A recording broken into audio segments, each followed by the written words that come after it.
Hello friends, you're welcome in my channel Unicorn Study.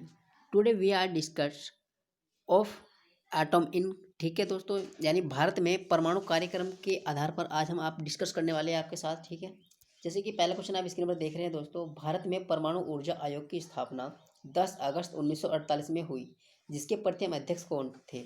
ठीक है दोस्तों, इसका जो आंसर है डॉक्टर होमी जागिर भाभा। ठीक है, ये 10 अगस्त 1948 ईस्वी में प्रथम अध्यक्ष कौन बने थे? डॉक्टर होमी जागिर भाभा बने थे। ठीक है, नेक्स्ट क्वेश्चन, भारत में परमाणु ऊर्जा कार्यक्रम का पिता किसे कहा जाता है? ठीक है दोस्तों, तो जो भारत में परमाणु ऊर्जा कार्यक्रम का जो पिता कहा जाता है वह डॉक्टर होमी जागिर भाभा को ही कहा जाता है दोस्तों। नेक्स्ट क्वेश्चन है, भारतीय मिसाइल कार्यक्रम के जनक किसको कहा जाता है? ठीक है दोस्तों, तो डॉक्टर एपीजे अब्दुल कलाम को जनक कहा जाता है।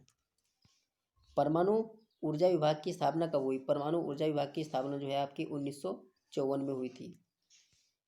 भारतीय नाभिक ऊर्जा निगम एनपीसीआईएल की स्थापना में तथा भारत ऊर्जा नियामक बोर्ड की स्थापना, ठीक है दोस्तों, यानी बात कर लेते हैं जो एनपीसीएल की स्थापना हुई थी वह आपकी 1987 में हुई थी और परमाणु ऊर्जा नियामक बोर्ड की जो स्थापना हुई थी वह 1983 में हुई थी। And come to the next question दोस्तों, विश्व का पहला परमाणु बिजली घर कहाँ स्थापित किया गया है? यानी विश्व का जो पहला परमाणु बिजली घर स्थापित किया गया है वह आपका रूस में किया गया था दोस्तों। देश का पहला परमाणु रिएक्टर कौन सा था, यानी कौन है? ठीक है, अप्सरा की शुरुआत जो है वह 4 अगस्त 1956 में। ठीक है, यानी देश का जो पहला परमाणु रिएक्टर कौन सा है? तो अप्सरा है और इसकी शुरुआत 4 अगस्त 1956 में हुई थी। भारत में पहला परमाणु विस्फोट 18 मई 1974 को राजस्थान के पोखरण में हुआ था। ठीक है दोस्तों, यानी भारत का जो पहला परमाणु विस्फोट 18 मई 1974 में राजस्थान के पोखरण में किया गया था। नेक्स्ट क्वेश्चन है हमारा, भारतीय यानी प्रथम भारतीय उपग्रह आर्यभट्ट को 19 अप्रैल 1975 को सोवियत संघ रूस के कहाँ से प्रक्षेपित किया गया है? ठीक है दोस्तों, तो इसका आंसर है आपका कॉस्मोड्रोम। ठीक है, कॉस्मोड्रोम से प्रक्षेपित किया गया था। प्रथम स्वदेश निर्मित उपग्रह इनसैट 2A को जुलाई 1992 को अंतरिक्ष में स्थापित हुआ था। ठीक है दोस्तों, यानी 2A जो है आपका जुलाई 1992 में अंतरिक्ष में स्थापित किया गया था।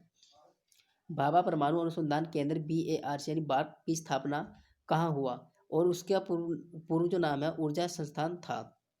बात कर लेते हैं दोस्तों, तो इसकी जो स्थापना है 3 जनवरी हुई थी और इसका जो पूर्व संस्थान नाम था 1954 में ट्राम्बे मुंबई में है। ठीक है, इंदिरा गांधी परमाणु अनुसंधान केंद्र की स्थापना 1971 में कहाँ हुई थी? तो दोस्तों इंदिरा गांधी जो अनुसंधान की स्थापना 1971 में हुई थी वह कलपक्कम चेन्नई में हुई थी दोस्तों।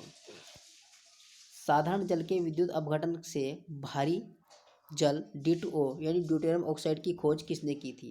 ठीक है दोस्तों, ये की थी आपकी HC यूरे ने 1932 में इसकी खोज की थी। भारी जल संयंत्र की स्थापना भारत में पहली बार कहाँ हुई? ठीक है दोस्तों, तो इसकी जो स्थापना हुई थी वह नांगल पंजाब में 1961 में हुई थी दोस्तों। केंद्रीय जल एवं विद्युत शोध केंद्र CWPRS कहाँ है? ठीक है दोस्तों, यह जो आपका खड़कवासला पुणे में है जो महाराष्ट्र में है। ठीक है दोस्तों, यह है आपका महाराष्ट्र में। भारत में प्रथम जल विद्युत केंद्र की स्थापना 1997 में की गई थी, 1897 में की गई थी। ठीक है दोस्तों, सॉरी, ये आपका 1897 है, 1897 में की गई थी और वह दार्जिलिंग में की गई थी दोस्तों। नेक्स्ट क्वेश्चन है हमारा, भारत एवं भूटान की संयुक्त जल विद्युत परियोजना चोखा किस नदी पर स्थित है? ठीक है दोस्तों, ये जो आपका वांगचू नदी पर ये स्थित है। भारत का प्रथम आणविक केंद्र कहाँ है? भारत का प्रमुख जो आणविक केंद्र है प्रथम वह तारापुर में है दोस्तों। तारापुर परमाणु विद्युत घर कहाँ अवस्थित है? ठीक है दोस्तों, ये जो आपका निर्माण इसका 1972 में हुआ था और ये महाराष्ट्र मुंबई में स्थित है दोस्तों। राजस्थान परमाणु विद्युत घर कहाँ अवस्थित है? ठीक है दोस्तों, ये जो आपका है इसका निर्माण 1972 में होता है रावतभाटा और ये राजस्थान में स्थित है दोस्तों। नरोरा परमाणु विद्युत घर कहाँ अवस्थित है? जो तो नरोरा परमाणु विद्युत घर है यह आपका कहाँ अवस्थित है? निर्माण हुआ था इसका 1991 में, ये बुलंदशहर उत्तर प्रदेश में स्थित है दोस्तों। काकरापार परमाणु विद्युत घर कहाँ निर्माण 1993 यानी सूरत गुजरात में अवस्थित है। ठीक है दोस्तों, बात कर लेते हैं, इसका जो निर्माण हुआ था वह 1993 में हुआ था और ये सूरत में है और जो गुजरात में है। ठीक है दोस्तों, नेक्स्ट क्वेश्चन है हमारा, रमन अनुसंधान केंद्र कहाँ स्थित है? ठीक है दोस्तों, यानी रमन अनुसंधान केंद्र कहाँ स्थित है? वह आपका बैंगलोर में कर्नाटक में स्थित है। ठीक है दोस्तों, यदि आपको हमारी वीडियो अच्छी लगी तो हमारे चैनल को सब्सक्राइब कीजिए and press the bell icon for notification. Thank you दोस्तों, थैंक्स फॉर वॉचिंग। बने रहिए हमारे चैनल में इसी तरह और नई वीडियो पाने के लिए।